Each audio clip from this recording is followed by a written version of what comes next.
Into the stream. This stream has not been stocked in quite some time, so we'll be fishing for holdover fish from the previous stocking. This stream probably won't be stocked again until October, but it's a local stream. It's not far from the house, and I only have a couple hours to fish this afternoon, so we will give it our best shot. There's a little bit of overcast. We had a little bit of rain this past weekend, so I'm hoping the water has cooled down a little bit to keep these trout active, to keep them biting. So we'll give it a shot, see what happens. I'm gonna take y'all along with me, and hopefully something good happens. See y'all when we get there. All right, guys, so this is not exactly where I planned on starting at.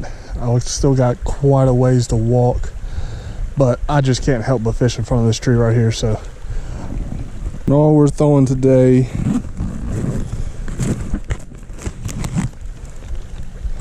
is a minnow on a little jig head, on a 1/32 ounce jig head.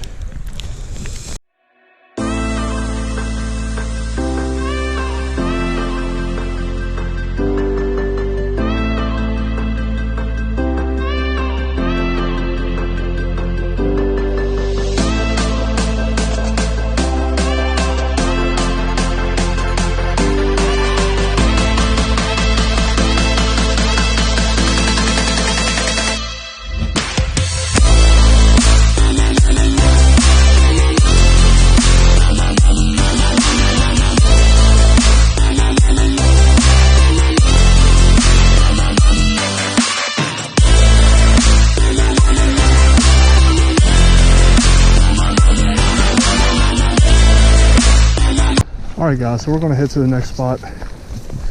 We are definitely going to hit that on the way out, because I am not 100% convinced that there's not a fish over in that hole. But we're going to make our way to the far side of the river. Just doesn't seem to get pressured as much as these local spots, and we'll see what happens. As I'm walking down through here, I'm just noticing a lot of deer tracks. And I don't think you can hunt this area. I think it's owned by the state. But man, some of the tracks that you see through here, especially after this rain we had, these look fairly recent.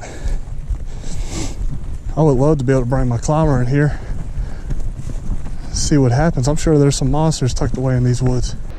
There used to be a trail through here, and you can sort of still see it, but it's overgrown a little bit, so that gives me a little hope that there hasn't been a lot of people back here fishing it. But we are getting very close to the first spot. And I know you're not supposed to start upstream and work your way down. I get it, trust me, I do.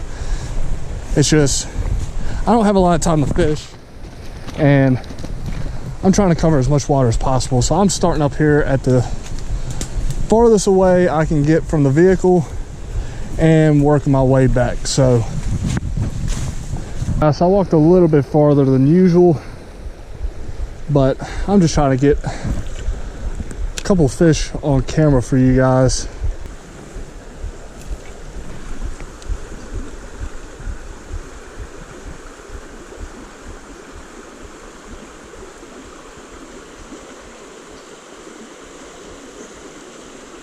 I don't know how well y'all can see that, but you can see this really muddy bottom, and then it turns into almost like a green color. Well, that green color is where the deeper spots of the river are. So you really want to keep your bait in that deeper water.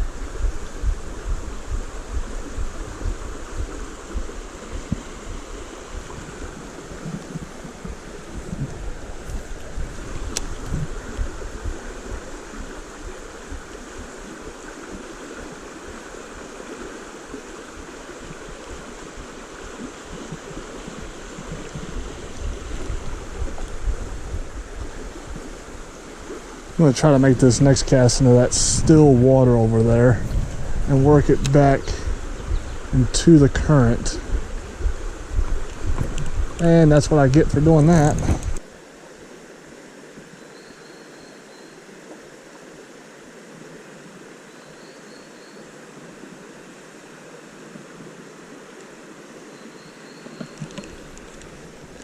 Really like to try to work in front of this tree right here, right on the other side of the faster moving water, right in there. Oh, got one on.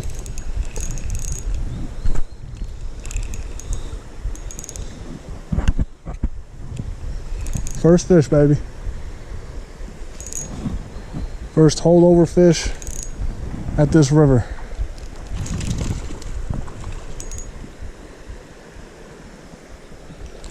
It's a decent one too. Looks like a brook trout. Oh yeah. Decent little brook trout.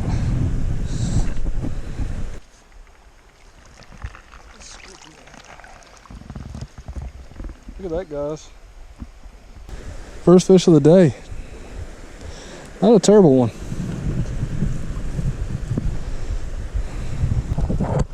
There he goes.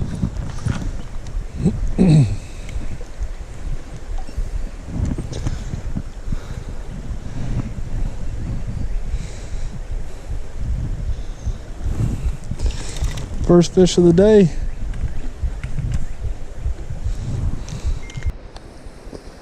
But yeah, guys, I don't know if you saw that or not, but right there in front of that tree, there is a limb that comes off towards the middle. It almost wires off the top of that tree right there, where that branch is coming over, hanging over top of the water.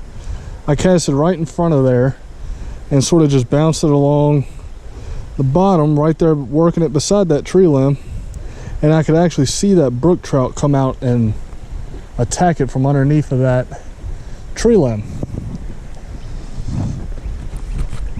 We are not going to keep these fish. I have more fish at home than I know what to do with right now, so as long as they fight and as long as they take back off and we can get them revived in the net before releasing them, I'm gonna let them go. But yeah, like I said, this is all I'm using right here. Just a minnow on a little jig head, 1/32 ounce. Just cast it out there. I tend to try to work the river closest to me, in the middle, and then farther away. That way I can cover the whole body of water, depending on how it's laid out. In this section where I caught that fish, the rapids are more towards that far bank over there. So I did it a little bit differently. I knew from past experience that that fish would probably be tucked up against that tree. So that's where I cast it at. And sure enough, he came out from underneath and choked it. We're gonna work our way down just a little bit. Still fish as much as this stream as possible. But like I said, I only had a couple hours after work to fish today, and I'm roughly 1.5 miles away from my vehicle.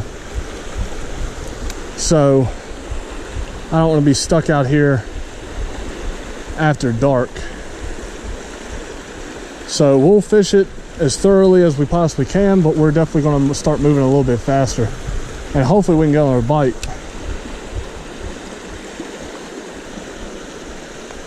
We'll give this spot plenty of time, plenty of casts, because this is just one of them spots that holds fish. It's probably one of the deeper points in this river.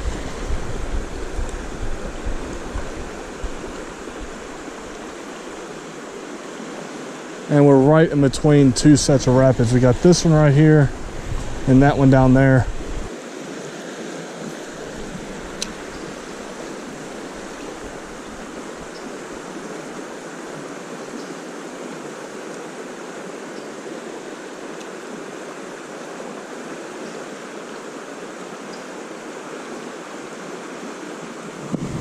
Got one. Oh, guys, this is a good one.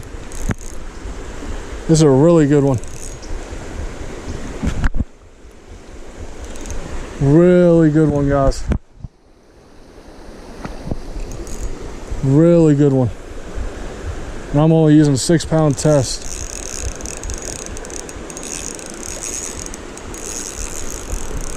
Shoo-hoo-hoo! Really good rainbow. I saw it come up and flash that pink line at me. Really good rainbow, guys.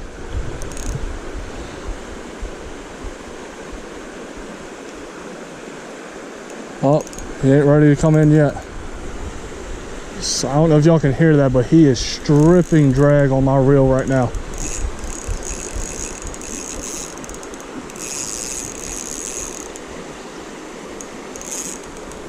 Oh my goodness, guys. I just gotta keep him from going down towards the rapids. Keep that line tight. I mean, he is digging. He is absolutely digging, guys. Oh, that is a really good fish. That is a really good fish.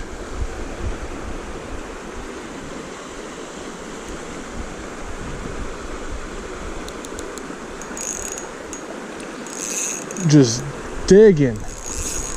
Does not want to come out of the deep. Please tell me y'all saw that jump. Oh, he's coming up again. Look at that.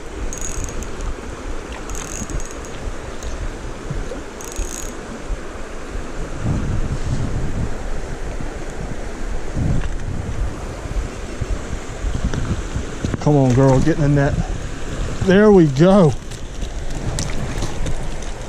Now that's a solid rainbow right there, guys. That is a solid rainbow right there.